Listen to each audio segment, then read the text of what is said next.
Olá, boa noite a todos e todas. Está no ar mais um programa Geringonça, um produto do CCDLL, Comitê de Coletivos pela Democracia e Lula e Luta. Vocês sabiam que cozinhar é revolucionário? Pois então, à noite de hoje nós vamos falar sobre as cozinhas solidárias que agora é lei, inclusive, né? Acho que vou falar um pouquinho disso aqui hoje. Tá? E para comandar o nosso programa, nós vamos ter um outro convidado. Antes, eu quero pedir a todos que estão nos assistindo não se esquecer de se inscrever em nosso canal no YouTube. A gente precisa, por favor, dê seu like, compartilhe, enfim, e siga a nossa página no Instagram também, Geringonça SP. Lá vocês vão ter o melhor stories do Instagram, tá? Então não esqueça, por favor, se inscrevam em nosso canal. Queremos chegar a 1 milhão, brincadeira, a mil, a 1.000 inscritos.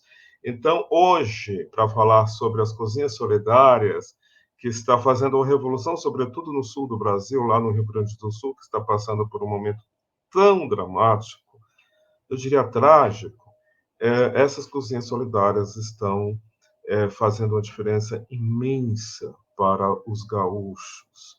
E quem vai comandar o programa hoje é o nosso querido André Luzzi. Boa noite, André. Olá, boa noite, Lúcio, boa noite toda a equipe Geringonça. Este moço que está aí, ele é um ativista em direitos humanos, pesquisador em práticas sociais, direitos e políticas públicas e é um cozinheiro da vida. Adoro esse seu título de cozinheiro da vida. Só me resta esse título também, viu, André? Cozinheiro da vida, porque eu faço mal e porcamente minhas gororobas aqui. Então, o programa é todo seu. Qualquer coisa, a gente está aqui nos bastidores para te dar o socorro necessário. Tá bom? Uma vez mais, muito obrigado, Lúcio, a equipe Geringonça, a vocês que nos acompanham em mais uma edição. Esse momento tão especial em que a gente rende nossas solidariedades a todos os povos afetados pelos desastres socioambientais e também pelos eventos extremos causados pelas mudanças climáticas. Nesse momento, o Rio Grande do Sul é bastante afetado, outras regiões do Brasil também sofrem com as inundações ou com as secas extremas, especialmente no Maranhão, Alagoas, ocorreu bastante na região norte, e é um momento para a gente se dedicar a refletir os impactos das mudanças climáticas na garantia do direito humano à alimentação e à nutrição.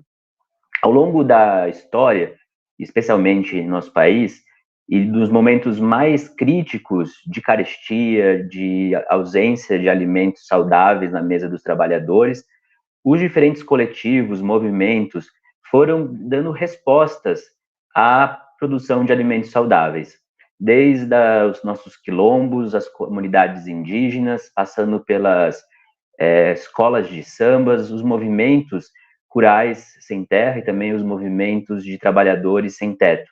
Em todos esses espaços, o coração pulsante é a cozinha. E as práticas de alimentação populares foram aprendendo muito com essas iniciativas de assistência alimentar às suas coletividades. É daí que hoje nós vamos conhecer experiências muito significativas, ou escutando e dialogando com Fernando Costa, que é coordenador nacional do MTST, o Movimento dos Trabalhadores Sem Teto, e da Cozinha Solidária de Azenha, em Porto Alegre. Também teremos a oportunidade de dialogar com Salete Carolo, da Direção Nacional do Movimento dos Trabalhadores Rurais Sem Terra e do assentamento Hugo Chaves, em Tapes, no Rio Grande do Sul. Então, mais uma vez, reafirmamos a nossa solidariedade ao povo gaúcho. E também a Carmen Silva, liderança do Movimento dos Trabalhadores Sem Teto do Centro e criadora da Cozinha Ocupação 9 de Julho. Neste primeiro momento em que a gente quer ouvir as saudações de vocês, também trazer uma pergunta que anima aqui o nosso debate. O que é para vocês e a coletividade, o movimento de vocês, a compreensão sobre cozinha como revolução? Passar para o Fernando fazer as saudações, a Salete e a Carmen na sequência que foi apresentada, para a gente se autonomizar aqui no uso da palavra. Tamo juntos. Beleza, boa noite a todas, todos. É um prazer estar aqui, graças pelo convite. Muito bom estar debatendo com quem está fazendo, né? Então, nesse momento, realmente, para quem está fora do Rio Grande do Sul, né, a gente acredita que é muito difícil ter a compreensão real do que está se passando aqui, né? É algo que a gente tem tido experiência de companheiros e companheiras que têm vindo do Brasil inteiro, né, somar aqui no esforço, né, companheiros do MTST que têm somado aqui e que realmente as pessoas chegam e a compreensão e a dimensão é algo que só aqui mesmo para perceber, né, o nível de precariedade que a gente entrou, né, e também, né, a ausência de Estado da parte, né, aqui do Estado do Rio Grande do Sul, das prefeituras, né, a dificuldade que tem de dar respostas. Mas a gente vem nessa construção das cozinhas solidárias, né, já desde a pandemia, e esse processo, né, que também não foi algo inventado, é algo que já existia, tanto né, na ancestralidade dos povos, mas também, né, da luta, né? Então a cozinha sempre é o coração de uma ocupação, o coração de um território, né? Então essa experiência vem realmente no momento onde, né, falava ficar em casa e as pessoas não tinham casa, falava para lavar as mãos, as pessoas não tinham uma pia, né? Então essa realidade realmente de quem já vivencia o dia a dia, né, de não ter, né, as condições para isso acontecer. E nesse momento a cozinha solidária é isso, uma cesta básica não tinha o mesmo efeito que um prato de comida, né, na hora certa, né, na hora da fome. Então a importância desse espaço, né, acho que a conquista que a gente teve, né, de ser aprovado dentro do PA, uma conquista que foi construída, né, primeiro com o projeto de lei, né, pelo Guilherme Boulos, depois o processo da relatoria do PA, né, que inclui as cozinhas como uma solução, né, dos povos, né, para a segurança e a soberania alimentar, né? E quando a gente consegue aliar a agricultura familiar, né, com as cozinhas solidárias, aí a gente tem um processo de soberania alimentar realmente, que aí é o processo da gente, uma política fortalecendo o outro, um território fortalecendo o outro, uma política integral, né, e não soluções pontuais de simplesmente, né, de ter a segurança, né, mas sim a soberania, um processo de estratégia realmente. Para nós é fundamental, né, essa experiência que a gente teve, né, nos últimos anos. Hoje são quase 50 cozinhas no Brasil inteiro, e a gente, né, poder estar esse tempo, né, trabalhando isso nos permitiu, nesse momento, fazer frente à realidade que a gente está enfrentando, né? Então, acho que alguns gostam de falar de resiliência, a gente gosta de falar de resistência.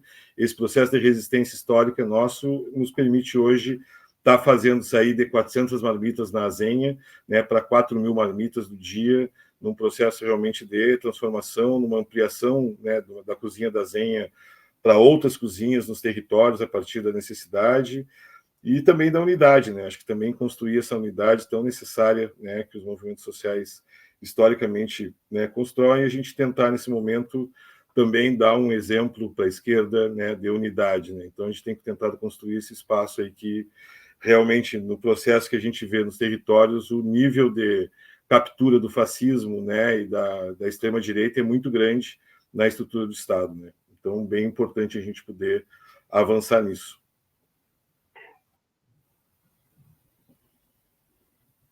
Obrigado, Fernando, e convidar a Salete para a sua saudação inicial e respondendo a essa pergunta, chamamento, por que cozinhar é um ato revolucionário? Olá, boa noite a todas, a todos, a todes. Uma alegria enorme, assim, poder estar com vocês, compartilhando, refletindo, enfim, ideias a partir da realidade em que estamos vivendo hoje, mas o que nos provoca esta frase, cozinhar é um ato revolucionário, e para quem lutou por terra, por quem defende a reforma agrária, e quem luta pela transformação da sociedade e busca, através da sua luta, reduzir ou acabar com as injustiças sociais no campo, ou seja, a desconcentração de terra e, a partir do acesso a ela, fazer valer a sua função social, que é a produção de alimentos e alimentos saudáveis, e também, a partir deste alimento, fazer essa integração com quem consome o nosso alimento produzido no campo e faz essa integração campo e cidade. No momento em que nós produzimos alimentos saudáveis e proporcionamos à nossa classe trabalhadora e a todas as pessoas terem a opção de decidir, escolher, né, e poder acessar um alimento diferenciado, saudável, e não um alimento ou uma comida envenenada, né? Uma comida enlatada, que às vezes ela se transforma igual uma ração animal. Quando a gente tem essa oportunidade de decidir junto com quem produz, é o maior ato revolucionário. Porque o momento em que eu vou cozinhar não é simplesmente o ato de cozinhar, mas ali eu estou integrando diversas relações, seja de quem produz, de quem faz o alimento e de quem se alimenta. Então, vejam que por trás disso nós temos um projeto de sociedade, um projeto que traz outras dimensões de relações humanas que se entrelaçam entre si, que se integram entre si. Então, ser revolucionário é exatamente despir-se do seu indivíduo e olhar para uma coletividade. Porque quando a gente vai para a cozinha, tem gente que não gosta de cozinhar, mas a maioria gosta de cozinhar, né? Quando a gente vai para a cozinha, a gente não cozinha só para a gente cozinha para mais pessoas. E quando a gente cozinha só para a gente olha o que a gente gosta, né? O que só me faz bem. Mas quando a gente é solidário, uma cozinha solidária, uma cozinha comunitária, ela transcende tudo isso. Me faz olhar o outro, me faz dialogar com o outro, me projeta para o outro, né? Então, a cozinha é o alimento, e a cozinha é um instrumento. O alimento é o elemento que me integra numa sociedade, numa comunidade. A cozinha é o instrumento que me faz perceber para além do eu e vai para a coletividade.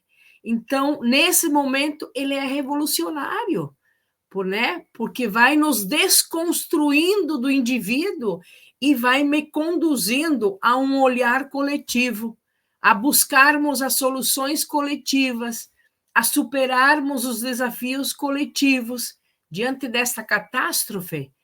Mais do que nós que fomos atingidos, reafirmamos e reforçamos essa dimensão da solidariedade que traz exatamente esse compromisso do humano, né, do ser social, né, em detrimento do lucro. Então, cozinhar, sim, é um ato revolucionário.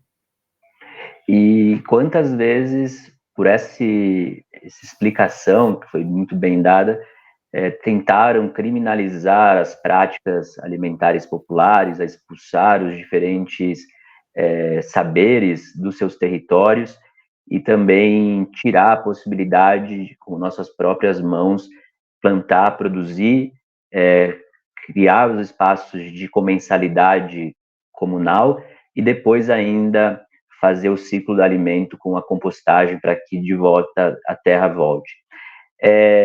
Então, Salete traz a importância, né, das sociabilidades e de algo fundamental que é o vínculo reforma agrária e reforma urbana, dando esse componente revolucionário do alimento e das relações a partir do alimento. Vou passar para a Carmen, para ela também fazer as saudações e trazer esses primeiros elementos sobre cozinhar como um ato revolucionário e dedicar, né, esse nosso encontro de hoje, como a Carmen é muito sensível, o movimento, a cozinha 9 de julho, às questões culturais, nesse encontro de hoje, dedicar a sessão ao Tony Venturi, cineasta, que faleceu agora, e a gente também se solidariza com toda a família, amigos e militantes que estiveram ao seu lado pelo direito à cultura e o direito a uma vida livre. Passar para Carmen também, boas-vindas. Boa noite. Boa noite, André. Boa noite aqui a todos os companheiros e companheiras que aí estão. Boa noite a todos e todas e todos os ouvintes, tá?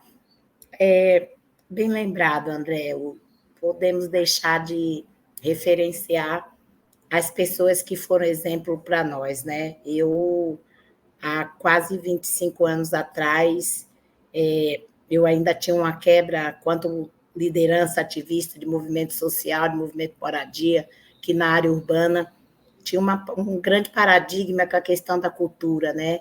E quando eu vi pessoas como o Tony conseguir fazer essa quebra de paradigma, trazer a cultura para dentro dos movimentos, a gente vê o quanto é importante, quanto que a cultura nos transforma e transforma a vida de uma sociedade que busca justiça, de uma sociedade que quer viver igualitário. Então, viva Tony Venturi, viva todos os cineastas, viva todos os amantes da cultura, porque cultura é transformadora.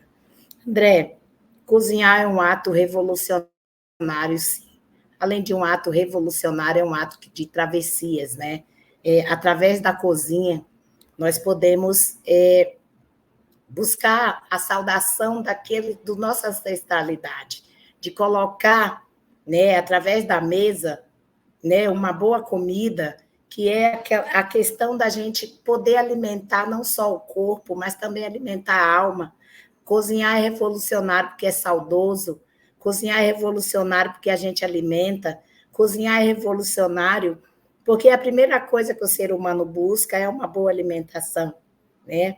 E, como bem a Salete falou, cozinhar é um ato coletivo. Através da cozinha, a gente pode, de certas formas, nos vivenciar, nos compreender, enxergar no outro tudo aquilo que a gente sempre desejou, e nada mais justo, nada mais complexo do que você ver uma pessoa bem alimentada. Todas as vezes que eu fiz ocupações aqui na região central de São Paulo, em outro local, a primeira coisa que nós implantamos foi uma cozinha. Através da cozinha, a gente via o quanto que uma criança ficava saudável, né? Uma criança que podia comer as 3 refeições dias, porque apesar da gente estar aqui bem no século XXI, para final do século XXI, a gente ainda tem brasileiros e brasileiras passando fome. Então, cozinhar é um ato revolucionário, é um ato coletivo, é um ato de travessia, porque atravessa várias fases da nossa vida e que nos remete a um passado ancestral, aonde a gente quer conservar de todas as formas as nossas origens. Bem bacana, Carmen, lembrar disso, né? A importância de considerarmos a alimentação como esse axé, como transcendência, como religação, e retraz o debate de que a alimentação não é mercadoria, ela é essa conexão com a vida plena, com a vida em diálogo com a comunidade e com os cuidados das pessoas, dos indivíduos, nos seus diferentes ciclos de vida, como se falava, das crianças até os mais velhos, e também aqueles dos invisíveis, né, os nossos ancestrais. E aí a Carmen já traz um pouquinho o elemento para a nossa segunda rodada, que é vocês apresentarem um pouco como é que estrutura uma cozinha do MTST, uma cozinha do MST e da ocupação 9 de julho, que eventualmente a ocupação, até a Carmen pode nos dizer, né, se essa experiência da cozinha 9 de julho pode ser ampliada, expandida para outras ocupações e agora moradias que o movimento vem conquistando. Então, contem um pouquinho para nós, trocando em miúdo, porque a gente sabe que as práticas, né, de cozinhas comunitárias, solidárias, comunais, o nome que a gente preferia adjetivar, como é que elas ocorrem nas experiências de vocês? Para a gente elucidar para o pessoal, assim, como é que se organiza a rotina, qual é a frequência, como se dá a relação do aproveitamento integral dos alimentos livres de agrotóxicos, o uso racional da água, como é que a cultura, como esse elemento atravessador, como ela está estruturada em cada prática de vocês. Então, passar para o Fernando para continuarmos aqui na sequência. E aí também, se vocês tiverem entre vocês, quiserem complementar o outro, também fica à vontade, é um grande diálogo, estamos à mesma mesa. Então, pessoal, a Cozinha da Zenha, né, a Cozinha Solidária do MTST da Zenha, ela nasceu numa ocupação de um prédio público da União, na época da pandemia. Era um prédio que já tinha sido destinado à moradia popular e que estava sendo leiloado com a desculpa de pagar auxílio emergencial. A gente ocupou, né, 2 semanas antes do leilão e ficamos também 2 semanas brigando lá para ficar. Acho que desgastou bastante, né, a realidade das pessoas, né, passando fome e o governo se preocupando em remover uma cozinha, né, que estava servindo o alimento. E dali a gente saiu, fomos para uma casa de uma vizinha apoiadora, né, e servimos na Praça Princesa Isabel, que é uma praça do lado ali, então a gente começou a servir o pessoal. Começou a chegar perto das eleições, o fascismo na rua começou a ficar mais violento, a gente reuniu alguns apoiadores e para proteger tanto o pessoal que estava comendo quanto a nossa militância, a gente alugou um espaço com alguns apoiadores e efetivamos a cozinha na Zenha 608. Nesse processo, a gente funciona de segunda a sexta, servindo o almoço, né? Então, um refrão, né, que a gente aqui tem almoço grátis, né, fazendo uma contraposição já à visão neoliberal, e a gente também, né, trabalha com essa ideia, né, de a cozinha funcionou, né, sempre por doação, né, a gente nunca tinha tido uma política pública dentro da cozinha, e essa política pública chega nesse momento de emergência, né, então a gente recebeu as primeiras cestas agora, né, então a gente não tinha ainda acessado.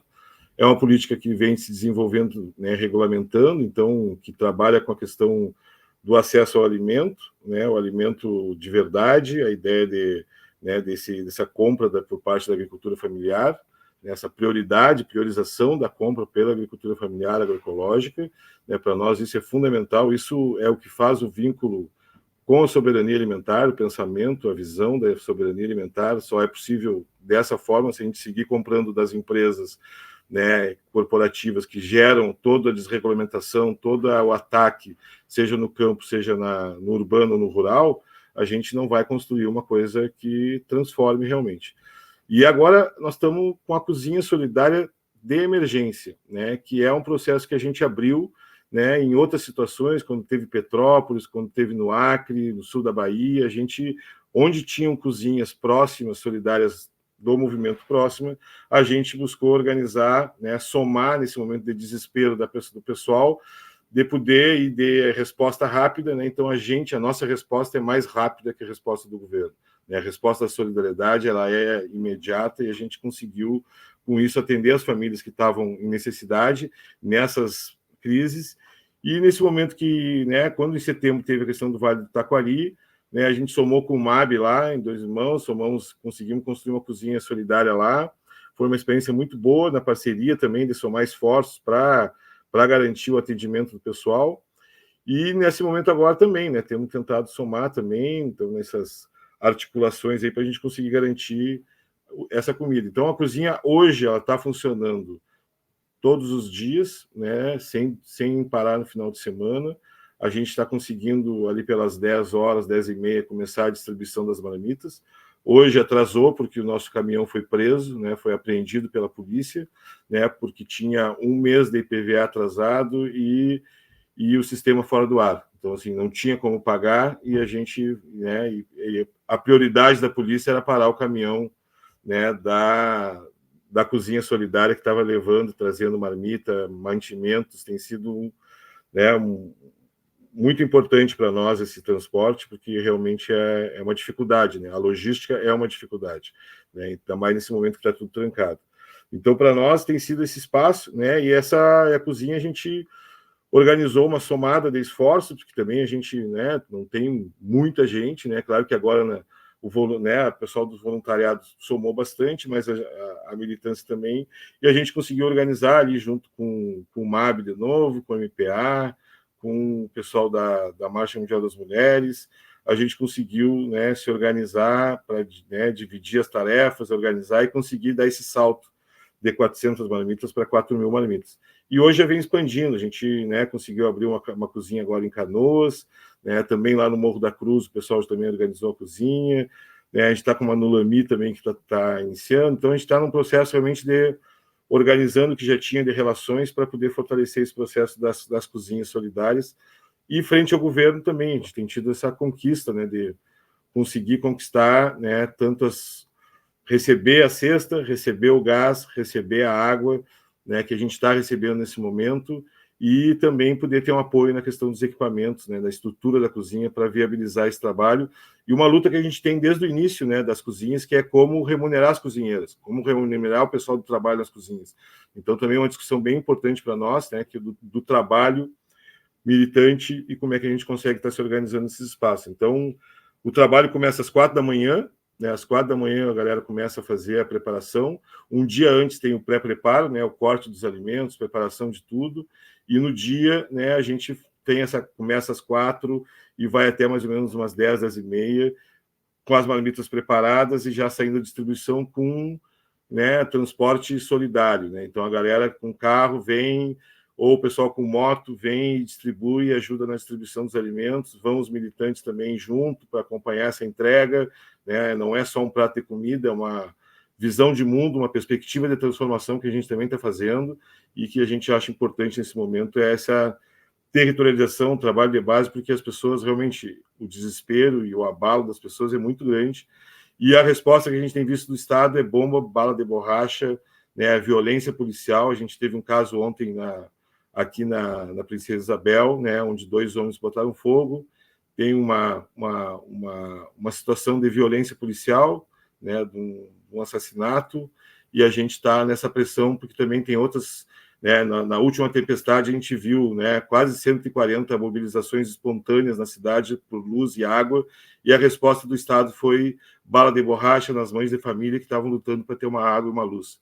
Então, a gente sabe que o capital, nesse momento, ele ativa a militarização, é colocar, né, a polícia, né, nesse papel de controle social com a violência, né, com a violência policial, com o controle. Então, é uma das coisas que a gente está bem preocupado e já tem buscado algumas formas de precaver, né, e a gente se organizar para não sofrer, né, com esse mal da violência policial e da violência, né, dos direitos humanos. E, então, 2 elementos, né, muito importantes para a gente refletir: o processo de criminalização a essas práticas populares, solidárias, quando, na verdade, a gente vê, né, tantas leniências para grandes corporações, para políticos, e também mesmo concessões para o processo de reconstrução, que poderia tranquilamente considerar essa dificuldade que vocês estão passando e liberar o acesso dos alimentos nesse VUC que vocês têm. E um outro ponto, né, bastante importante para ajudar a conduzir aqui a conversa, é a questão da infraestrutura. Realmente é um grande desafio conseguir assegurar espaços que demandam um recurso grande. Muitas vezes a população que quer apoiar pensa muito no alimento e desconsidera as necessidades que tem de acesso ao gás, de acesso à água, de infraestrutura básica e a logística muito bem mencionada. Aí, nesse sentido, Salete, queria que você pudesse trazer, porque a gente viu a repercussão de muitos debates sobre o acesso à água nesse período de impactos, né, das inundações, água para consumo humano. Como é que, antes mesmo, né, desses ocorridos, e agora vocês estão lidando com a temática da água, do acesso à água para a produção, a preparação dos alimentos e hidratação? Então, André, pegando o gancho ali do Fernando, é um tema maravilhoso esse, porque ele faz parte de um projeto político de sociedade, sabe? quando nós, voltando lá, pegando o gancho aí da cozinha comunitária, cozinha solidária, nós, desde que chegamos aqui no assentamento, a gente, desde o acampamento, decidiu, tudo era coletivo, sabe? E o nosso sonho era chegar no assentamento, manter essa coletividade, né? Fazer o trabalho junto, né? E isso foi muito importante, porque foi gerando uma consciência em nós, né? Mais coletiva. E quando a gente chegou aqui, então a decisão foi constituir uma cooperativa. Essa cooperativa foi o quê? Socializar todos os meios de produção, né? Então, o trabalho, a terra, né? As máquinas, os meios de produção todos, e também distribuir a renda de acordo com o trabalho de cada um, né? O refeitório, a cozinha, ela fez parte deste projeto. Então, vejam que ela não é algo em separado, ela faz parte de um projeto político de vivência, né? Do nosso jeito de viver coletivamente. E quando a gente fala em cozinha solidária, é exatamente essa dimensão solidária em momentos de necessidade. A nossa cozinha comunitária aqui na cooperativa, ela surgiu também dessa necessidade. Imagina, estávamos, naquele momento, 26 famílias. Imagina se uma pessoa por família fica uma manhã em casa para poder preparar o almoço para sua família. São 26 pessoas fora do trabalho, né? Então, a necessidade foi como é que a gente vai fazendo essa gestão para que cada um tenha o seu posto de trabalho a partir da nossa necessidade. A cozinha solidária, ela vem exatamente para dar conta de uma necessidade, de uma emergência, de uma necessidade que está posta ali. O bom é se a gente conseguisse consolidar esses momentos para uma etapa seguinte, né? Para elas permanecerem. E eu acho que há uma intencionalidade muito boa por parte do governo federal, né? Aprovando leis, mas também olhando para o orçamento e proporcionando com que essa cozinha que é solidária se transforme numa cozinha comunitária, né? E ali, nessa perspectiva, não é só soberania alimentar, a segurança alimentar. Aí nós vamos avançar para um outro conceito de soberania alimentar, né? Que é muito mais amplo do que termos somente a segurança que hoje eu vou comer alguma coisa, independente de onde ela venha. Mas a soberania, ela me coloca numa outra perspectiva, né? Inclusive essa política de Estado, de governo, através do PNAE, de você produzir e chegar na mesa, nas escolas, o PA, fazer chegar o alimento que a gente produz na mesa da classe trabalhadora, na periferia, né? É o Estado, é o governo fazendo junto a gestão dos alimentos, enfim, e a gente poder garantir essa questão do alimento, né? Um alimento saudável, um alimento que nutre, né? Não é qualquer coisa que eu vou ingerir, né? Aquele ditado, a saúde entra pela boca. É exatamente isso. É o que a gente vai se alimentando, a gente ingere, vai me dar doença ou vai me dar saúde. Então, esse olhar nessa perspectiva também do alimento é o que nos nutre, né? E a água, ela não deixa de estar em separado, né? Nós, no início, tivemos dificuldade porque ficamos bastante isolados, né, nessa catástrofe, e a gente logo pensou, bom, precisamos alimentar, implantar uma cozinha imediata, porque nós ficamos com aproximadamente quase 1.000 pessoas nossas assentadas em abrigos. E aí, como é que as pessoas saíram com a roupa de corpo? Então, nós precisamos alimentar a nossa base, vamos abrir uma cozinha, que abrimos em Viamão, hoje chegou a 40 mil marmitas já, mas não só a nossa base, né? Mas também a população que foi atingida, né? E aí veio o dilema, como é que chega a comida? Aí você tem que fazer articulações para garantir com que a marmita chegue, e chegue quentinha. E aí articulamos, e veio de helicóptero, vem de ambulância, helicóptero, principalmente nos lugares onde não chegou, acabamos comprando um barco por necessidade para resgatar a nossa base, e acabamos utilizando o barco também para entregar as marmitas onde não chegava, e com isso vem o dilema da água. E aqui que nós nos deparamos.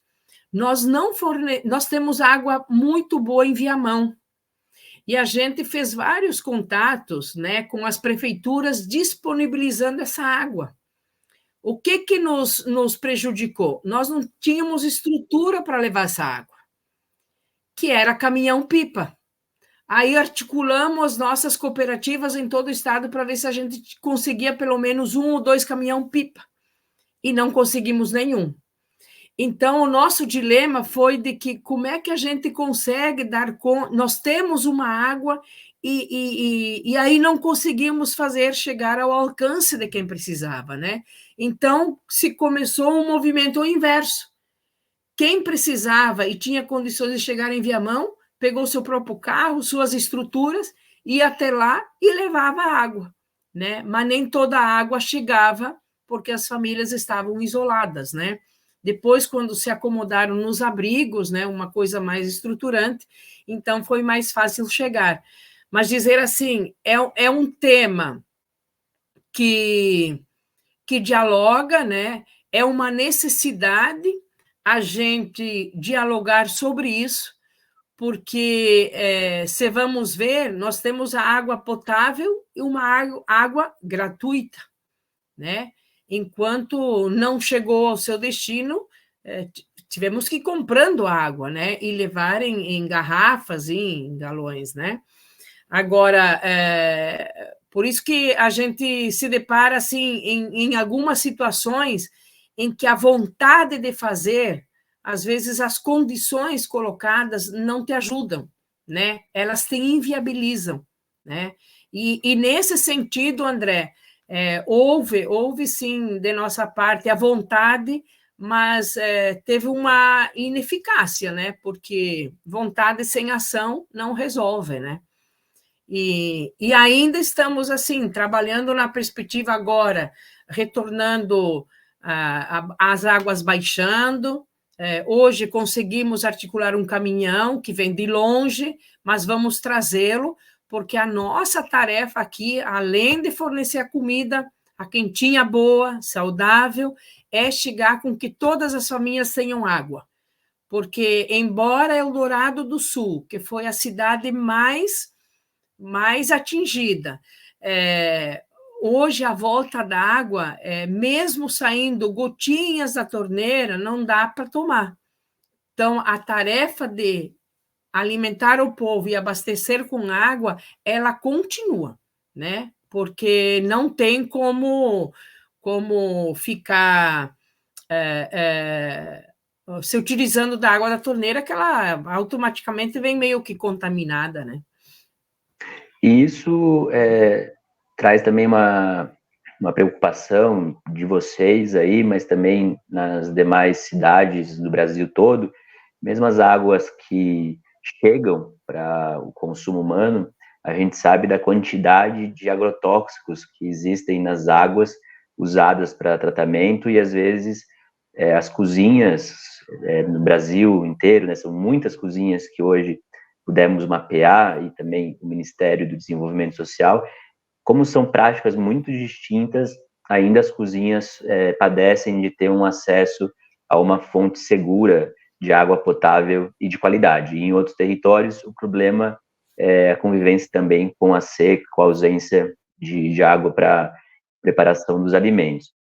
A Salete também traz 2 elementos que a gente precisa aproveitar todas as ocasiões para irmos aprofundando, né, que é esse desenho de um projeto popular que tem as centralidades nos vários equipamentos públicos e populares de alimentação, então conceituar o que nós estamos chamando, né, de cozinhas e como articular a compra da agricultura familiar, de pequenos produtores, da reforma agrária, de alimentos livres de agrotóxicos, então, firmar esse nosso projeto soberano, e, por outro lado, também manter ações formativas com um conjunto de pessoas que atuam nas cozinhas, mas também aquelas que são assistidas, que são acolhidas nesses equipamentos. Muito, muito interessante. Vou passar para a Carmen, que traz um histórico do movimento e também experiências que foram mudando, né, Carmen? Diferentes etapas e períodos do movimento, a cozinha foi se ressignificando até chegar ao que hoje a gente conhece a ocupação 9 de julho. Conta para nós como foram esses diferentes momentos das ocupações do movimento e como é que vocês conceituam a ocupação 9 de julho como, além de um equipamento alimentar, mas também está integrado a toda a lógica do direito à moradia, de ter horta nos equipamentos públicos, populares de moradia, e esse vínculo comunitário e com a sociedade que vocês construíram. Realmente, André, a questão da cozinha das ocupações, elas foram mudando, né? No início de qualquer ocupação nossa, nós montávamos a cozinha como uma resistência, né? Através da cozinha, do alimento, a gente conseguia segurar as famílias e até resistir ao primeiro período da ocupação. Mas aí, nós fomos percebendo que as famílias que estavam conosco, elas só eram oriundas de aluguéis altíssimos e que muitas vezes não tinham as 3 refeições. Então, nós sempre condicionamos que era necessário a gente ter essa cozinha para, além da resistência, também alimentar e alimentar bem. Então, nós começamos a tratar o desperdício de alimentos, né? Nós começamos a ir para as feiras, começamos a ir para as vários entrepostos e mostrar que era necessário a gente ter aquela recuperação do alimento. Aí vem também a ação da cidadania, que vem com toda aquela ação, aonde a gente, quanto movimento, sempre procurou estar dentro das ações para poder trazer o alimento para nossas famílias. Mas dentro da concepção que nós lutamos por moradia também, a gente, por um certo período, começou a individualizar as cozinhas. Era muito importante que cada família tivesse dentro do seu local de moradia uma cozinha para poder ela ter o gosto, né, de fazer a sua própria refeição, de que ela cozinhasse com a forma que ela quisesse cozinhar, com a sua ancestralidade, com as suas referências de culinária. Então, a gente deixou a nossa cozinha sempre com o modo de também estar dando suporte para outros grupos que quisessem cozinhar, tá? Mas aí, com a pandemia, nós lançamos o Comitê de Combate à Fome aqui na região central de São Paulo. E nós vimos que a maioria, a grande população aqui de São Paulo estavam também com problemas de vulnerabilidade alimentar. Então, nós começamos a fazer várias campanhas e nós nunca tivemos, assim, uma ajuda governamental, sempre foi num ato de solidariedade da própria sociedade civil e do grande número de artistas que atuam junto conosco. Então, nós implantamos um projeto que é Lute Como Quem Cuida, né? E nós começamos, dentro da cozinha Ocupação 9 de Julho, a fazer ações que fossem ações remetidas a um almoço, onde a gente convida sempre um chefe, né? E esse chefe renomenado, conhecido, vem fazer essa troca, fazer esse intercâmbio com as nossas associadas, principalmente as mulheres que estão fora, né, do contexto de trabalho, dentro do contexto de trabalho de CLT. Então, a gente conseguiu montar uma cozinha, fosse uma cozinha voltada para a troca de saberes e também com uma segmentação. Uma campanha que é a seguinte: a cada prato vendido, a gente alimenta 2 pessoas numa comunidade vulnerável, em vulnerabilidade. Mas aí a gente percebeu também que nós tínhamos que trabalhar para disseminar essa questão do agrotóxico. E nós tínhamos que fazer com que a economia ela voltasse a ser circular, de uma certa forma, só comprando os produtos dos pequenos produtores. Com essa prática, a gente chega a uma alimentação saudável. O arroz que nós compramos é o arroz do MST, né? E aí a gente vai fazendo esse círculo, tanto alimentando como também não deixando que a produção, né, do pequeno produtor ela não seja não tenha onde escoar. Então a gente sempre trabalhou dessa forma. E por um outro lado, a gente também foi mostrando que a nossa sabedoria com a questão da cozinha, com a questão de cozinhar, ela fez com que a gente levasse essa sabedoria também para fora. Então, a gente começa a fazer vários eventos, dando oportunidade, também tratando com a geração de renda, né? Essa geração de renda são sempre as pessoas, né, que são do movimento, que estão fora do mercado de trabalho, que está aí, né, que pessoas que vêm em situação de foram apenados e que estão aí em situação, mulheres, homens, e a gente conseguiu constituir um grupo muito coeso, que é um grupo onde a gente hoje está aí tendo uma geração de renda, onde a gente faz um círculo, que é comprar dos pequenos produtores só produtos orgânicos, comida saudável na mesa, né, para que todos comam, e que é mais importante a gente toda semana poder alimentar 400 famílias numa comunidade. A gente sempre escolhe uma comunidade vulnerável, aonde a gente vai levar a liderança dessa comunidade, vem buscar, a gente também vai levar essa comida e proporcionando um almoço de domingo. Aí há várias outras frentes também. A gente tem problemas muito sérios, né, com questão de alimentação. Então, a gente sempre procurou trabalhar com os outros coletivos, até emprestando, né, nossa cozinha, né, no Natal Sem Fome, né, em todas as ações dos vários coletivos, né, banquetaço, a gente está dando esse suporte, que a gente está bem numa região central, onde a gente pode dirimir. Todos os esforços da nossa cozinha, ela vem de atos solidários, né?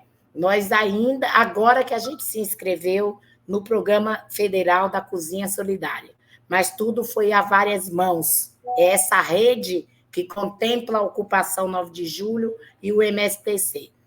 E aí, dentro dessa nossa formação também, nós tivemos a oportunidade de aprender a fazer a compostagem, de trazer de volta, né, essa questão das pessoas terem o cuidado com seus resíduos, né, terem o cuidado com o resíduo. Então, a gente tem uma grande, né, a gente tem várias composteiras, inclusive nós participamos da Bienal de Arte de São Paulo com a nossa cozinha, nós ficamos lá durante 3 meses, e a gente, uma das características que nós fizemos e que nós pedimos, né, exigimos até, que houvesse, que todos os alimentos, que ali os resíduos que fossem produzidos, que o Ibirapuera fizesse uma compostagem.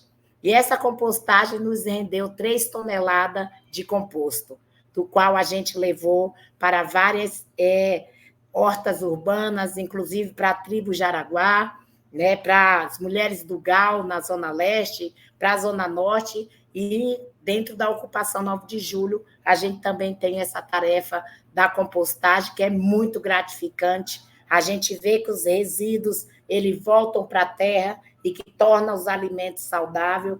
A gente hoje tem uma horta dentro de um perímetro urbano cercado por edifícios, onde a gente consegue alimentar 40 famílias, né? A gente tem plantação de berinjela, beterraba, alface, chuchu, né? E a gente cada vez mais fica mais deslumbrado como a força da terra bem tratada, ela produz de volta aquilo que a gente retira dela. Uma outra coisa em relação à água, nós estamos passando por um processo aqui em São Paulo, que é da privatização da Sabesp. E nessa privatização, nós estamos há vários dias ficando sem água. eles escolhem cada bairro de São Paulo para deixar sem água. A água, para nós, ela é imprescindível, ela é vida, mas nós também estamos passando por um problema muito sério. Afora que todos sabem que São Paulo já vendeu todos os seus aquíferos, né, para as grandes empresas de bebidas, né, e nós estamos aqui na briga por não privatizar a Sabesp, porque a gente vê que o estado do Rio Grande do Sul é um estado que não tem Estado atuando, que não tem gestão do Estado atuando, porque tudo está privatizado. Aeroportos privatizados, né? Serviços de água privatizado, serviço de luz privatizado, e isso mostra o quanto é decadente uma privatização. Então, você vê que vai se moldando, né? De comida, de necessidade, a gente também tem que ver os bens públicos, como é que nós vamos ter os serviços, porque isso faz parte do cotidiano da nossa vida, né? A nossa vida é composta de vários setores, de vários núcleos, então a gente não pode deixar que a vida humana seja disseminada pelas várias especulações que esse Brasil tem. Muito interessante, a Carmen nos chama atenção, então, para o olhar do ciclo dos alimentos, toda a sua complexidade, a importância da educação e a cultura alimentar e nutricional popular, e nos chamou atenção também de um elemento que é o papel da geração de trabalho e renda na perspectiva da economia popular e solidária, e, por fim, num diálogo até com o que a Salete trouxe, como a gente fortalece o acesso à água potável de qualidade e evoca a importância da luta por os bens públicos, os serviços públicos, as empresas públicas tão necessárias para reverter as desigualdades e o racismo ambiental como parte do racismo estrutural que vivemos ao longo de muitos séculos. Agora, acho que depois dessas tantas, né, experiências, saberes, alguns desafios que foram mencionados, a gente consegue compreender porque foi tão importante conquistar a Lei 14.628, que instituiu o Programa de Aquisição de Alimentos e das Cozinhas Solidárias. Isso ocorreu no ano passado. E agora, nesse ano de 2024, o Decreto 11.937 regulamentou a lei e traz elementos de como está estruturado o Programa Nacional de Cozinhas Solidárias. Tem um componente que é muito interessante, que coloca as cozinhas solidárias como parte integrante do CISAM. O que é o CISAM? É o Sistema Nacional de Segurança Alimentar e Nutricional. Ele é o SUS, o SUAS da alimentação. Então, a gente precisa muito, a partir das experiências da cozinha e outras práticas alimentares populares, a gente olhar como um sistema que articula atores públicos, atores da sociedade em defesa do direito humano à alimentação e à nutrição adequadas por meio de políticas públicas. E esse decreto reconhece as cozinhas solidárias como tecnologia social.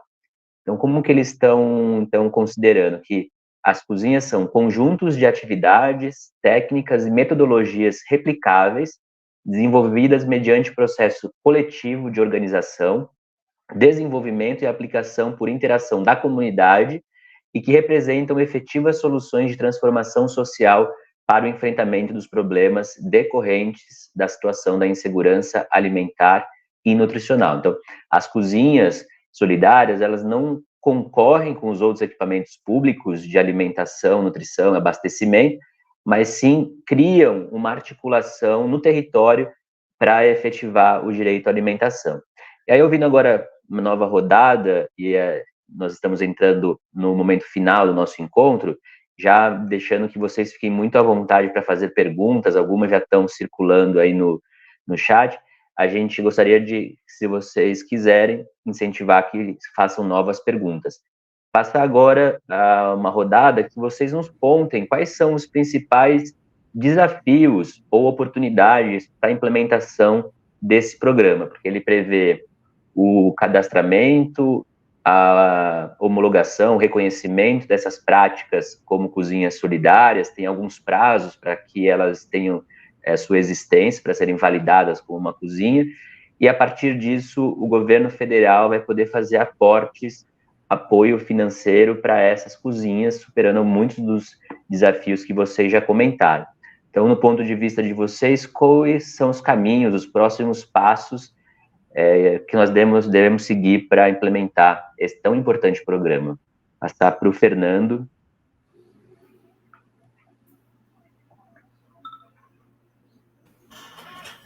Então, gente, acho que nessa caminhada do programa das cozinhas, a gente vem, né, a principal tema é como adquirir a comida de verdade, né? Então, a gente vem nesse processo. Nesse momento que nós estamos agora, nós estamos fazendo uma ofensiva na Conab, porque nós queremos que a Conab compre comida dos agricultores que têm comida no estado ou que traga comida, né, dos movimentos sociais do campo, né, nesse momento agora nacionalmente. Então a gente está conseguindo, né, o básico, mas a dificuldade de conseguir, né, os produtos da agricultura familiar, né, dessa compra, então a gente escreveu uma carta, né, colocando que com os agricultores colocando que tem comida e nós dizendo que queremos a comida deles, para que essa política se efetive o mais rápido possível, porque é emergente, né? Emergência agora a gente precisa. Então, tem sido uma dificuldade a gente conseguir implementar pela própria estrutura e as exigências que o dinheiro público exige, né? Então, essas condições, né, para estruturar e criar estruturas, né, burocráticas, né, institucionais que a gente precisa ter, sabendo que muitas vezes as cozinhas, né, não são, né, algumas têm mais capacidade que outras em relação a essa estrutura, mas que todas são, né, a escala e a dimensão dela é importante. Então, isso tem sido uma dificuldade. E eu não sei, pelo que a gente está vivendo agora, eu acho que um dos temas que eu queria colocar é isso. A gente passou o primeiro momento, muita solidariedade, e agora a gente já começa a sentir que as pessoas já não estão mais, né, não tem tantos voluntários, as pessoas estão voltando à sua vida, aos seus trabalhos, às suas casas, e eu acho que uma das coisas que a gente está, né, muito forte para nós é que nós não podemos voltar ao normal. Nós temos que voltar realmente a uma nova realidade que está sendo construída, né, e que a gente precisa, né, nesse contexto de perda total, realmente do impacto que foi a situação, né, a possibilidade de mudança. Nós estamos num momento de possibilidade de mudança. É muito importante que as pessoas estejam, que as ações que sejam feitas sejam soluções reais, né, e não falsas soluções. Então, as nossas soluções, como a cozinha solidária, como a reforma agrária, como a construção de moradias, né, são coisas importantes nesse momento, né, e que a gente quer que essas experiências sejam validadas. Então, essa relação, hoje, a política do governo do estado e das prefeituras não chegam nos movimentos sociais, né? Então, essa relação tem sido direta com o governo federal para conseguir, né, validar essas políticas das nossas soluções. Para o tema climático que a gente está vivendo aqui, eu acho que é importante a gente trazer alguns elementos. Também não são essas falsas soluções de esverdeamento, de soluções, né, de carbono e não sei o que é. O que a gente vem buscando é que a pauta histórica dos movimentos sociais sejam garantidas, né? Povo no território é o que garante, né, a preservação e a produção e que se qualifique, né, e não se destrua o ambiente. Então, os povos preservam, os povos garantem os territórios. Então, é muito importante que a gente pense em regularização fundiária, em construção de moradias, na demarcação das terras indígenas, da titulação dos quilombos, da reforma agrária. Então, isso hoje são as soluções que os povos propõem, né, para que a gente consiga garantir, né, uma melhoria ambiental, né, essas iniciativas. Então, quando a gente pensa uma política, né, de aquisição de alimentos para situações de vulnerabilidade que dialoga com a produção da agricultura familiar, a gente está dizendo que é conseguir garantir que as pessoas permaneçam no campo. Hoje, o projeto do capital do agronegócio é expulsar as pessoas, seja envenenando, seja a bala, né, seja com processos de infraestrutura que acabam, né, destruindo o modo de vida das pessoas, e não tem como compatibilizar uma forma a mesma forma de vida. Então, o agronegócio e a agricultura familiar é um conflito permanente, né? E a gente vê na cidade a mesma coisa. Porto Alegre é uma cidade que vem sendo entregue progressivamente para o mercado financeiro, né? A gente vê que hoje todas as iniciativas são privadas. A gente vê a prefeitura está dentro do Instituto Ling, né? Ou seja, o capital neoliberal está comandando a prefeitura e as soluções. Os caras estão dizendo: parem de fazer doações para o Estado, porque senão vocês vão quebrar nossos empresários. A preocupação deles é com o capital, não é com as famílias, não é com as pessoas. Então, nesse momento, a gente precisa de soluções reais que não alimentem a roda do capital, mas sim alimentem a roda da geração de comunidades, do fortalecimento, né, das comunidades, porque as comunidades organizadas são as que estão melhor conseguindo sair da situação de impacto que elas tiveram agora, né? Então, né, a gente ter conseguido se organizar e se estruturar para fortalecer as pessoas só é possível porque a gente estava organizado, assim como o MST, assim como os outros movimentos que estão nos territórios, podendo fortalecer. Então, hoje é muito importante que a gente entenda, né, que não dá para voltar a um mundo onde as pessoas não dialogam, não conversam, não participam da vida social. Viver em sociedade, não querer participar da sociedade, não tem como, né? Achar que o dinheiro vai garantir isso, não tem. Então, as cozinhas é um espaço de encontro, é uma trincheira de luta, é um espaço, né, que a gente consegue enfrentar, né, a luta de classes, a gente consegue garantir a solidariedade de classe. Então, é onde a gente consegue dizer que uma criança, uma mãe grávida, não vai ter a vida inteira comprometida por falta de um prato de comida. Então, a fome, né, acaba com uma vida inteira, ou por morte ou por incapacidade. Então, a gente sabe dessas dificuldades e é muito importante. Na cozinha, a gente tem uma hierarquia, né, de como é que funciona, quem é que recebe primeiro a marmita. Primeiro são as mulheres, as crianças, a comunidade LGBTQ+, as pessoas com alguma necessidade especial, alguma deficiência. Depois são as pessoas com mais de 65 anos. Depois vem pessoas com menos, né, os homens com menos de 65 anos. Então, é uma forma que a gente enxerga de enfrentar esse cotidiano, né, disputa na sociedade, onde alguns sofrem mais que outros, né? E essa é a realidade, né, que a justiça ambiental traz muito esse elemento, que é como, né, de alguma forma, a gente consegue derrubar esse desequilíbrio e garantir alguma equidade, né, então, para os mais afetados, e que a cozinha também seja um espaço de transformação anticapitalista, que consiga enfrentar essa realidade mesmo. Então, acho que é bem importante que a gente consiga ter a nossa pauta, né, e garantir a solidariedade permanente. As cozinhas precisam permanentemente de apoio. É um espaço de fortalecimento da sociedade, né, para enfrentar essas situações aí. Então, é bem importante que a gente mantenha esse contexto e que as pessoas entendam que o trabalho voluntário não é importante só naquele momento de emergência, mas é uma permanência, é um envolvimento real nesses processos aí. Isso é muito significativo, pensar, então, esse emergente, né, esse sentido de urgência que carece uma resposta transformadora, estruturante e sem descuidar das interseccionalidades, da equidade do acesso aos alimentos de qualidade. Essa carta, só para atualizar aqui quem nos acompanha, essa carta foi enviada no sentido do período de reconstrução ou mais diretamente ao programa, só para não ficou claro para mim?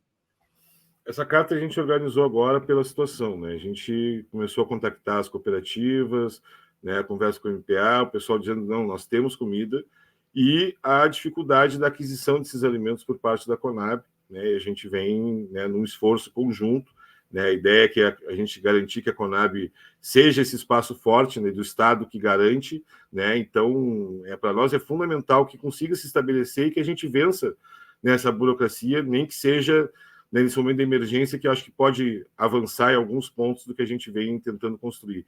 Então, para nós é bem importante, foi uma carta construída com os feirantes aqui de Porto Alegre, com alguns movimentos, né, buscando mostrar a demanda e mostrar a existência, né? Então, a logística do alimento, nesse momento de emergência, tem que chegar de alguma forma, seja do Rio Grande do Sul, seja do Brasil, precisamos da comida da agricultura familiar. Ela é o que embeleza o nosso prato, é o que dá o sentimento, né, na olhar um prato e não ser, né, ter aquela verdura, ter aquela salada, ter aquela abóbora nesse processo aí. Não, obrigado pela atualização e saber que a luta é por soberania alimentar na centralidade do processo de reconstrução e de reverter a lógica dos sistemas alimentares atuais. E aí, passando para a Salete, esse decreto, Salete, reconhece as diferenças das várias experiências de cozinha, possibilita uma atuação em rede entre as cozinhas e tendo entidades gestoras de projetos de apoio às cozinhas e também entidades formadoras. De que medida o próprio movimento, né, MST, pode auxiliar esse escoamento da produção, fazer chegar, como o Fernando falava, né, para os produtos dos pequenos produtores às cozinhas? De que maneira a gente articula melhor esse sistema? E como que o decreto atual de regulamentação da lei pode fomentar isso? Por favor. Então, André, veja, desde que os primeiros governos Lula, depois Dilma, agora retorna com Lula, sempre teve uma determinação e uma meta de erradicar a fome no país. Uma decisão de governo, uma decisão política, né, de erradicar a fome no país. E quando o governo se coloca esse desafio, né, ele vai exatamente buscar implantar programas e fortalecer políticas para dar conta dessa realidade, né? Então, nós poderíamos destacar essas três, que seriam as principais, que elas estruturaram uma etapa que ajuda a reduzir a fome no país, né? Então, quando se volta neste governo e se fortalece e se amplia a possibilidade de que os agricultores produzirem e, através de chamadas públicas, poderem fazer com que o seu alimento produzido chegue em todas as escolas, né? E ali nas escolas, desde a periferia, é a classe trabalhadora, é a classe pobre que está ali, né? Então, chegue diretamente, é uma política estratégica que fortalece isso. Quando se retoma, através da Conab, e se fortalece em todas as suas dimensões, o PAA, que é o Programa de Aquisição de Alimentos, em que ele articula, não é só campo e cidade, ele provoca todo um movimento organizativo nas comunidades. E aí se soma a isso uma política das cozinhas solidárias. Então, vejam que são programas e políticas de governo que vão fortalecendo esses níveis para a gente chegar a erradicar a fome no país, né? Então, nós temos vários desafios colocados, né? Como é que nós vamos continuar fortalecendo isso? Por exemplo, quem trabalha com o PNAE e também, principalmente, o PA, ele não produz uma cultura somente, o camponês. Ele vai produzir uma diversidade de alimentos. Essa diversidade vai estar instalada primeiramente na mesa dele. Então, veja a dimensão da nutrição de quem primeiro produz.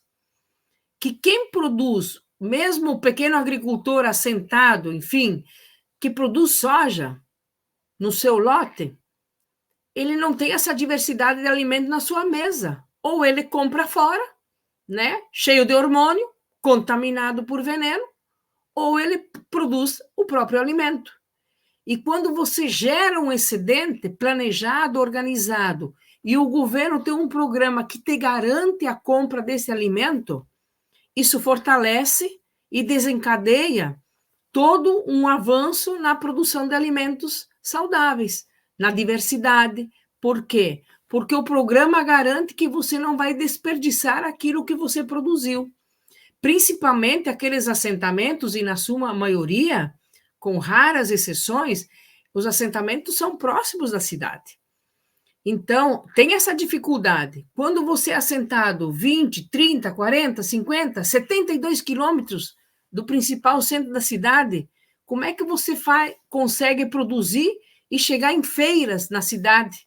Né? Você tem que organizar todo o processo antes.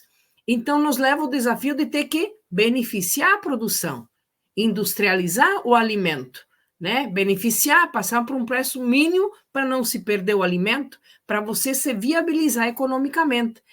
E para quem já pegamos o exemplo aqui da região metropolitana, os nossos assentamentos atingidos agora nessa catástrofe, nessa enchente, eles abastecem 42 feiras orgânicas em Porto Alegre. Hoje nós reunimos, pela primeira vez eu fui para Eldorado. Por quê? Devido às atividades, ilhadas, sem condições também de chegar, a água está começando a baixar. Primeira vez que eu fui para Eldorado. Gente, vocês precisam tentar chegar lá.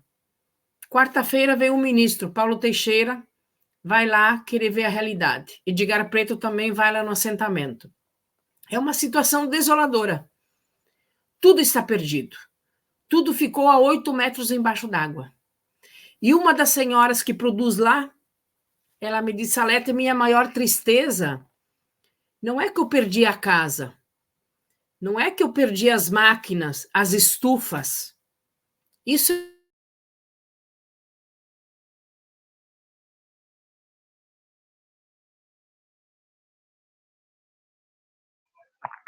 Nós tivemos algum problema aqui técnico, porque está oscilando a internet da Salete. Vamos ver se ela... deixa... Conseguir voltar? Ah, sim, perfeito. E justamente nos deixou muito curioso, porque foi o momento que você ia falar o que a companheira falou. Esse depoimento da senhora, ela disse, tudo isso, o que é de material, eu recupero. Agora, tem uma coisa que me deixa muito triste, que eu não sei se eu ainda vou viver e posso ver. É a minha biodiversidade. A biodiversidade que a gente convivia neste território, lá no meu lote. A biodiversidade é que me proporcionava desenvolver este projeto de agroecologia, porque a biodiversidade me dá a harmonia entre aquilo que eu coloco na natureza, a intervenção do ser humano na natureza e a resposta que ela me dá. Então, vejam o nível de consciência desta senhora, né? De perceber, né? Claro, é um projeto de vida. Então, quando a gente diz, bom, fomos atingidos, né? A natureza, ela começa a dar respostas à ação humana. E a gente sabe quais são as causas, né? E preciso dizer, enquanto nós permanecemos com este projeto de agricultura extensiva, produção de soja, de commodities, o uso intensivo de veneno, colocando 6 vezes mais, 10 vezes mais a dose permitida, inclusive por lei, é matar o solo.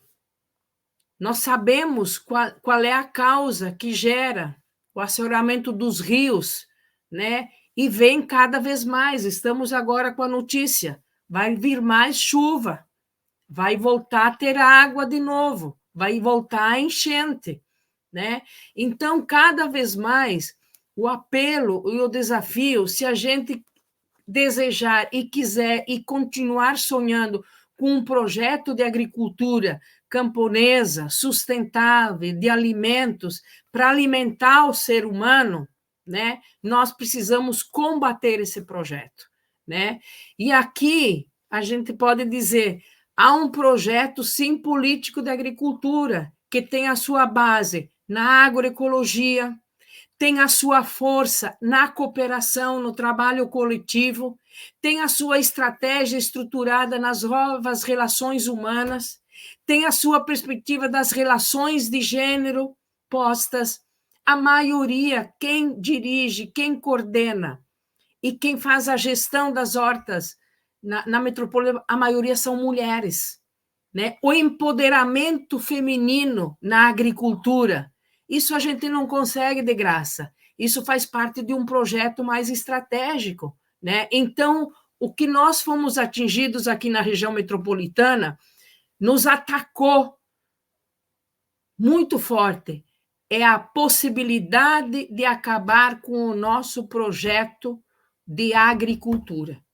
E a gente conversava ontem, muitas pessoas não vão voltar naquele lugar, vão buscar alguma coisa, se é possível aproveitar.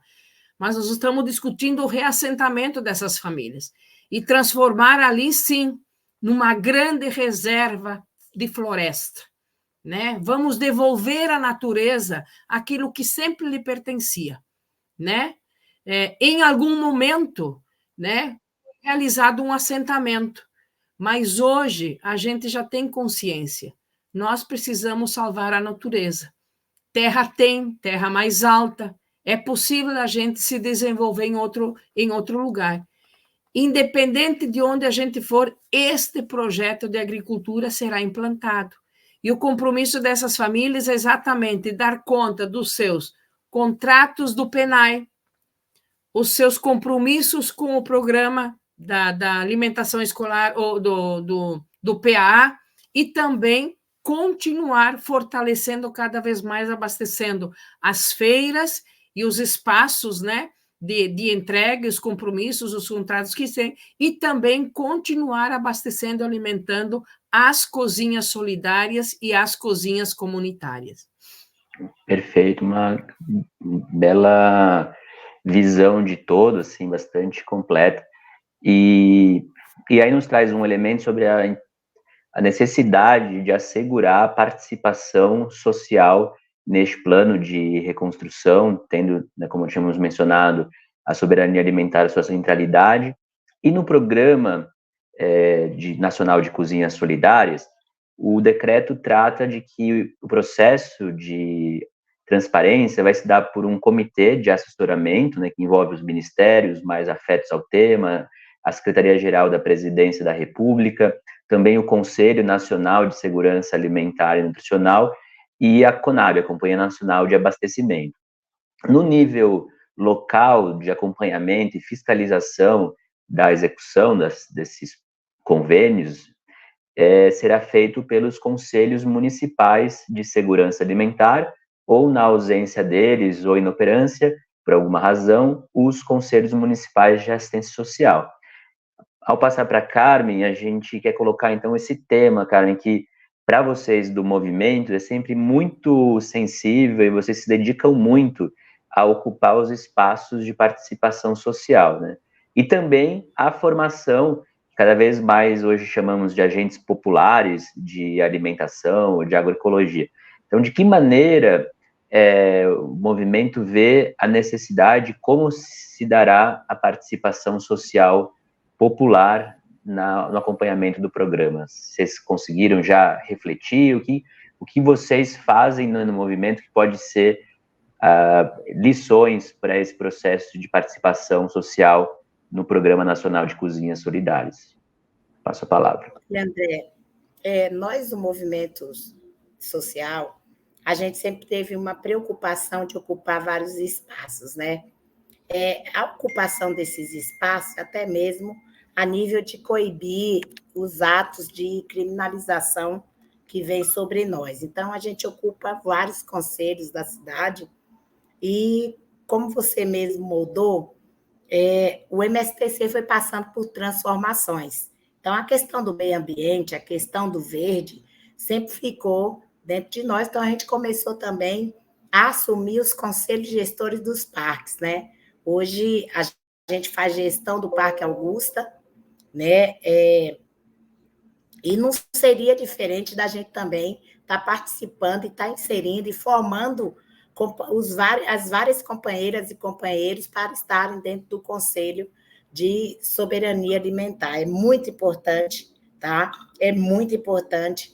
Apesar da gente estar dentro de uma área central, nós temos muitas mazelas, muitas áreas que as famílias passam fome. Não é porque eu estou na região central de São Paulo que eu não deixo de ter no meu círculo pessoas passando fome. Eu tenho grandes glebas, eu tenho a favela do Morrinho, eu tenho Baixada do Glicério, eu vou para vários outros locais onde nós temos famílias inteiras passando fome, né? Sem acesso, inclusive. Então, quando a gente está hoje discutindo uma questão tão séria, que é a questão da alimentação, nós temos que estar efetivamente dentro, participando, porque a participação efetiva e popular, ela se dá para que a gente possa, de fato, trazer com que as políticas elas sejam devolvidas a nós, assim como nós também podemos optar, né? Podemos dizer o que queremos, podemos dizer. Muitas vezes esses conselhos, eles não são deliberativos, mas são consultivos. A gente pode propor, a gente pode questionar, então é importantíssimo. E digo mais, André, um governo que não compactua a participação popular em sua gestão, ele não faz uma boa gestão, ele é um péssimo gestor. A participação popular é imprescindível em qualquer decisão. Por mais que não nos queiram, né, muitas vezes tem conselhos aí que a gente precisa estar combatendo, que a gente precisa estar, inclusive, na luta de classe, disputando até com igrejas, né? E nós também temos que tomar esse cuidado, porque aonde tem, né, essas várias mãos, a gente hoje tem uma disputa com as igrejas pentecostais dentro desses conselhos, né? Que aquilo que deveria ser gerido para o bem de todos, muitas vezes é para o seu próprio núcleo. Então, o que eu falo aqui a respeito de conselho, a formação que a gente tem dentro do movimento é uma formação coletiva, uma formação participativa, é uma formação de que nós devemos ocupar todos os espaços. E não seria diferente com a questão dos conselhos da alimentação. Muito obrigado, Carmen. A gente está chegando, então, ao final. Foram contribuições muito profícuas para a continuidade do programa, para sua efetivação e, de fato, impactar na vida das pessoas, garantir sistemas alimentares saudáveis, sustentáveis e um processo de restauração da natureza. E para a última rodada de considerações finais, como a gente aqui tudo é cozinheiro da vida, tem dois processos, né, de preparação dos alimentos, o banho-maria e a chapa quente. Então, ao passar para o Fernando, e acho que em grande medida a gente foi respondendo muitas das coisas que foram colocadas no chat, só tem uma pergunta que ainda não deu tempo de você responder, que naquele episódio, né, de apreensão do VUC, do caminhão, como que se destinou as preparações, as refeições que tinham sido feitas ali.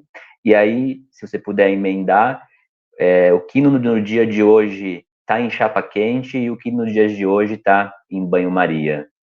É uma respostinha curta para a gente encerrar aqui o encontro.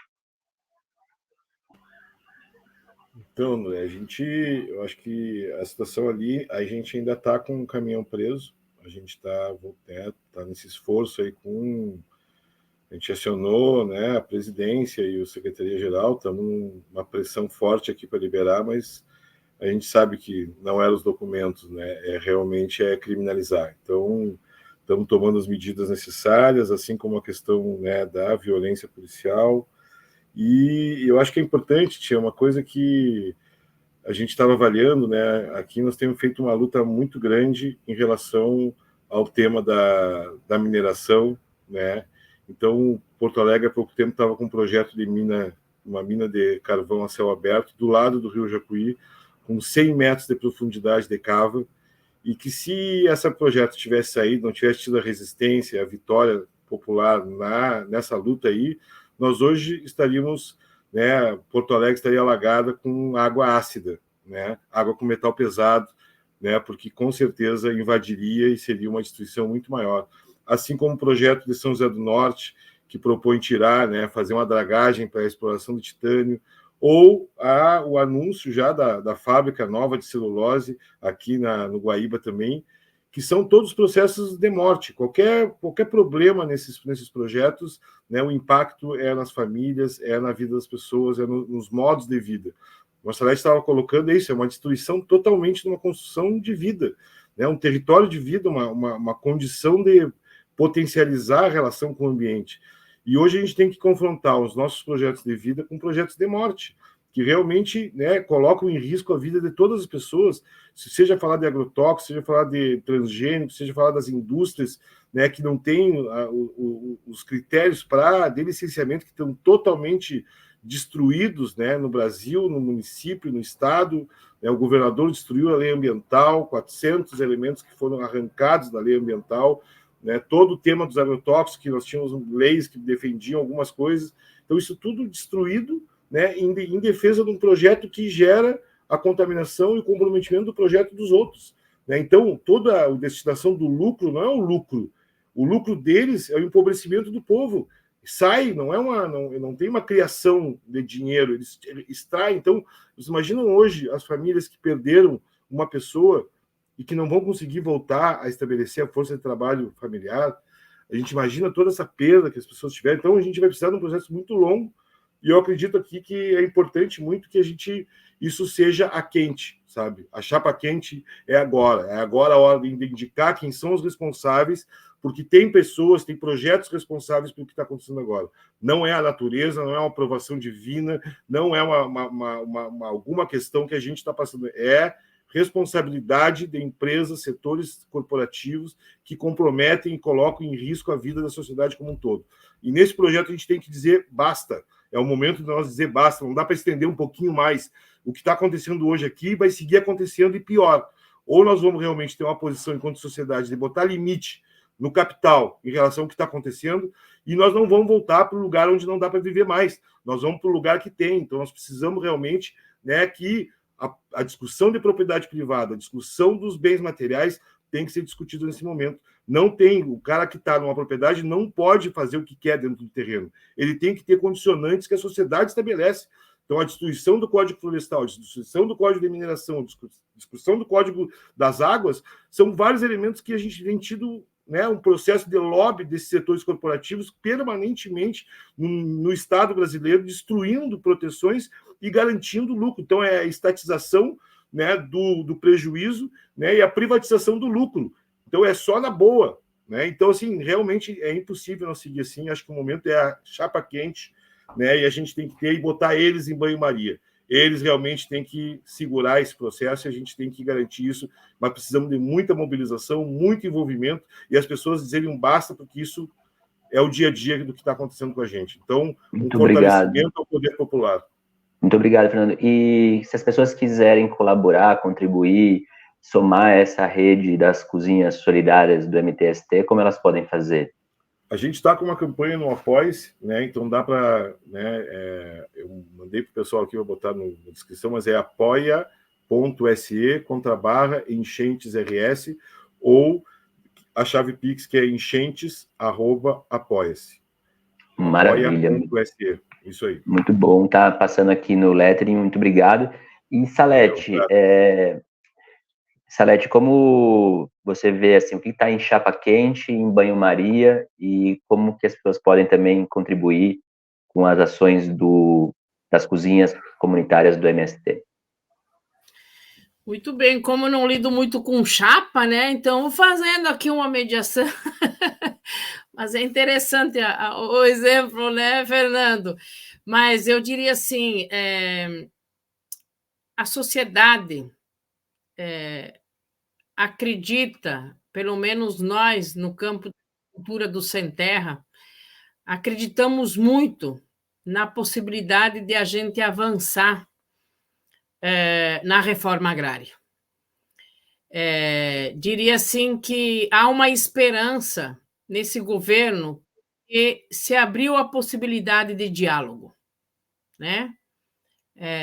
Este governo tem feito muitos anúncios desde que assumiu, né? Então, que coloca uma esperança, uma outra expectativa, né?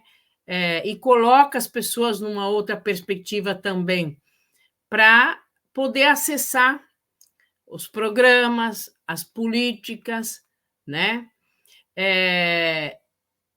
Porém, se formos olhar do ponto de vista da reforma agrária, hoje nós temos mais de 1.500 famílias acampadas no Rio Grande do Sul. No governo anterior, nós tivemos que recuar devido às ameaças de morte mesmo, de morte, porque eles se armaram para matar, não para se defender, eles se armaram para nos matar. E a gente teve que fazer um recuo, sim, estratégico, para salvar nossas famílias. E agora a possibilidade deste governo colocar para o diálogo as famílias que colocaram em marcha. Formamos 4 acampamentos, 1.500, mais de 1.500 famílias acampadas. Então, eu coloco isso como na chapa quente. A sociedade acredita.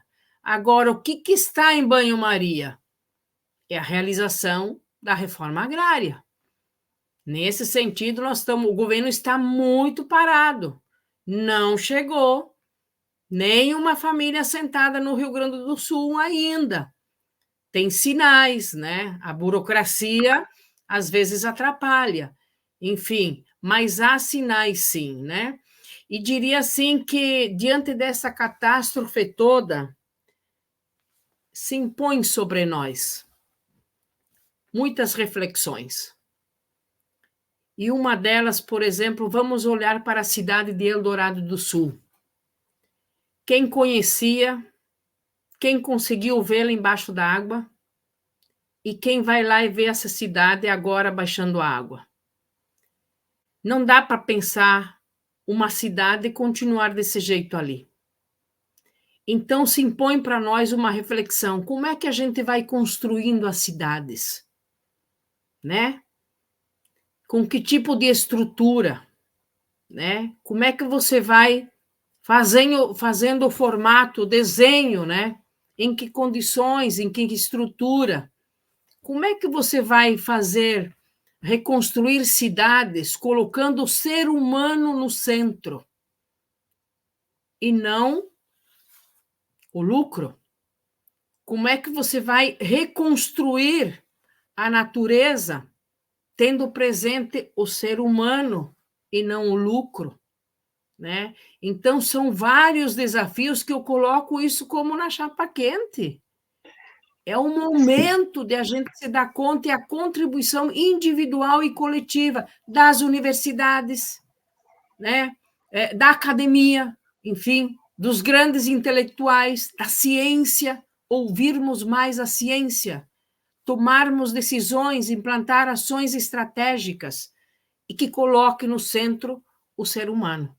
E aqui a gente lembra daquela frase que não quer calar, que dá um novo sentido, um novo conteúdo a ela. Ninguém solta a mão de ninguém. E se ao capital interessa o lucro, a nós interessa a emancipação humana. A todos aqueles e aquelas que desejarem contribuir com a solidariedade sem terra, o nosso Pix é 09 352 141 1000 invertido, ou seja, 0001 48. Agradecemos todo gesto e contribuição humana e solidária para a gente reconstruir os nossos territórios. Muito obrigado, Salete. A classe trabalhadora responderá massivamente a esse chamamento e apoiar nessa reconstrução e colocando a vida na centralidade. E aí fica um convite bem importante. Esse ano é ano de eleições municipais, podemos nos organizar fortemente para pensar as cidades que queremos, e também está acontecendo a Conferência Nacional de Cidades, que é uma oportunidade da gente integrar as agendas de segurança alimentar e nutricional e desenvolvimento urbano e cidades para todos. Carmen, agradecemos muito você ter conseguido ficar com a gente até aqui, também está se restabelecendo de uma gripe forte e uma alergia. Falou assim lindamente, ainda com todas as restrições. E aí fica uma pergunta para você fechar aqui a nossa gira, fechar o dia de hoje. O que está em chapa quente em banho-maria e como podemos ajudar, auxiliar, fortalecer a cozinha da Ocupação 9 de Julho. O que está na chapa quente, André, para mim, é a solidariedade do povo brasileiro. Né? Você vê que imediatamente, quando nós vimos os irmãos e irmãs do Rio Grande do Sul nessa devastação, a primeira coisa que foi o povo solidário. Né? O povo brasileiro é um povo solidário. Agora, para mim, o que está na chapa fria sempre esteve são as continuidades das boas políticas, né? E também a morosidade com que a nossa burocracia faz com que as políticas públicas não sejam de alcance, não sejam muitas vezes inclusivas. São políticas públicas que, por meios burocráticos, se tornam muitas vezes separatista, elitista. Então, nós precisamos ter uma definição do que é real, né, dentro do contexto da garantia dos nossos direitos. A nossa chapa fria é a garantia dos nossos direitos. Nós não podemos viver ainda com o povo do campo sem ter uma reforma agrária, nós não podemos viver nas regiões urbanas sem ter uma reforma urbana.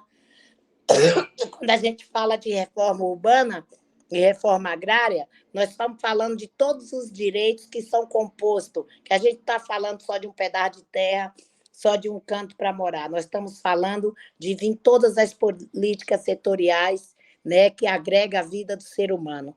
E também nós temos que fazer uma grande reflexão, como a Salete falou. A questão é muito séria, gente. A questão do meio ambiente, da ação climática é muito séria. Nós, seres humanos, temos que ser o centro e não o capital. O capital está destruindo com as suas especulações em todos os setores. Se é medicamento é caro, se é comida é cara, morar é caro, vestir é caro. Que vida que nós, seres humanos, nos resta? Né? Que base, né? Essa chapa fria dessa pirâmide que tanto nos deixa desigual. Né? Essa desigualdade social que assola o Brasil, por mais que exista política, boa intenção de se desenvolver políticas públicas agregadoras, inclusivas, mas a gente ainda vive uma pirâmide da desigualdade muito grande. Então, essa é a tal chapa fria que o Brasil precisa melhorar, sua desigualdade social. Tá? E nos ajudar aqui na Ocupação 9 de Julho é participando dos nossos almoços, tá? Venham ser voluntários, venham nos conhecer, porque quando a gente conhece, a gente deixa de criminalizar. A gente tem feito um trabalho muito desenvolto, que é o trabalho de furar bolha, de mostrar para todas as classes sociais, para toda a sociedade, que as nossas ocupações são ocupações de trabalhadores, que são os trabalhadores que levantam cedo, que trabalham e que estão ali para buscar uma qualidade de vida para si e para a sua família. Né? Venham, participem dos nossos almoços. Mas, nesse momento, eu queria deixar uma reflexão de ajuda. Vamos ajudar o pessoal do Rio Grande do Sul, vamos fazer aí os voluntariados, até as ajudas financeiras. Vamos aí para os nossos irmãos do MST, que está aí numa campanha Rio Grande do Sul, né, uma campanha muito grande, sem terra, né, em solidariedade ao Rio Grande do Sul. Então, a gente tem que agora nos voltar para o Rio Grande do Sul, porque não é só baixar as águas. Quando baixar as águas, chegou os problemas muito mais sérios. Saúde, problema de recuperação, porque pode-se anunciar qualquer agenda do governo que vai liberar crédito, vai fazer, vai acontecer, mas recuperar vidas não é fácil. Ainda mais quando se perde tudo. Sensacional, muito obrigado, Carmen, esse seu espírito guerreiro, combatente, ao mesmo tempo acolhedor, que também nos evoca os sonhos, o desejo de transformação profundo. Em nome, então, dessa nossa roda de hoje, a gente se solidariza a todas as pessoas afetadas, impactadas. Agradecemos vocês que nos acompanharam muito ativamente no bate-papo. A gente pede que vocês repliquem esse link que ficou aí gravado no repositório do Geringonça, para que mais pessoas conheçam sobre essas experiências, saibam como participar integrando essas grandes frentes de transformações e de garantia do direito humano à alimentação e à água. Agradecemos ao Fernando, à Salete, à Carmen. Eu passo a palavra ao Lúcio para fazer a despedida e alguma complementação das informações. Muito obrigado, minha gente. Olha, eu não tenho muito o que falar. Eu só sei que eu e Renata estávamos chorando nos bastidores. Olha, eu não conhecia nem a Dona Carmen, eu já conheço e muito. A Ocupação 9 de Julho maravilhosa. A Salete e o Fernando foi a grande prazer em conhecer os dois. Fernando, eu só queria te dizer, não sei se foi você ou o Salete que falou, mas o Eduardo do Leite diz que não é hora de procurar culpados. Enfim. Interesse do culpado. Ainda dá a defesa do interesse do culpado, né? Então, é engraçado que quando ele falou isso, não é hora de procurar culpados, ele assume que tem culpado, né? Então, não é o culpado não é a natureza. Então, quando ele disse isso, eu falei, se ele falou que não é hora de achar culpado, é porque tem culpado. Para além da culpa, da questão do responsável, né? Porque é isso, ele está no papel, responsável, porque a culpa ainda entra nesse campo dele. Mas é direcionar no que ele está hoje, a realidade de onde ele está, né? Hoje eu vi um vídeo de um professor aí do Rio Grande do Sul que eu fiquei assim, impressionado. Ele vai contando como é que a terra virou um cimento por conta do desmatamento. E ele falou que o alagamento se dá porque, como desmatou todos os pampas, a terra virou um cimento, concretou. Por isso que a água chegou muito rápido nos centros urbanos. Eu nunca vi uma explicação tão maravilhosa como daquele cara. Pior que não me deram muitas informações, eu não sei quem é, eu acabei não postando. Gente, nós temos 25 pessoas aqui nos assistindo. Por favor, se inscrevam no nosso canal. Vamos ganhar 25 assinaturas hoje, 25 inscrições hoje, tá? E também siga nossa página no Instagram. Lá você vai ter o melhor story. Todo dia, durante 24 horas, tem as melhores coisas. Do Rio Grande do Sul tem um monte lá. É só ir lá na nossa página do Instagram e seguir a nossa aqui no YouTube. Toda segunda-feira, às 20 horas, sempre tem alguma coisa muito bacana para a nossa militância. O de hoje, sem comentários. Depois eu faço os cortes, tá, dos programas, se vocês quiserem utilizar os nossos cortes para divulgar, para, enfim, fazer a coisa chegar longe, fiquem à vontade.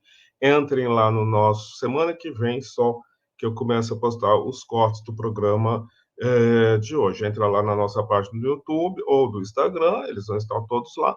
É só curtir, compartilhar e soltar no mundo. Eu tenho que dar um parabéns muito especial para a Salete Carolo, que voz potente. As mulheres têm que dominar o mundo. Dona Carmen e a Salete têm que dominar o mundo. Semana que vem a gente está de volta às 20 horas com mais um programa maravilhoso aqui do nosso querido Geringonça. Muito obrigado, Dona Carmen, meu maior respeito por essa mulher, eu bato cabeça.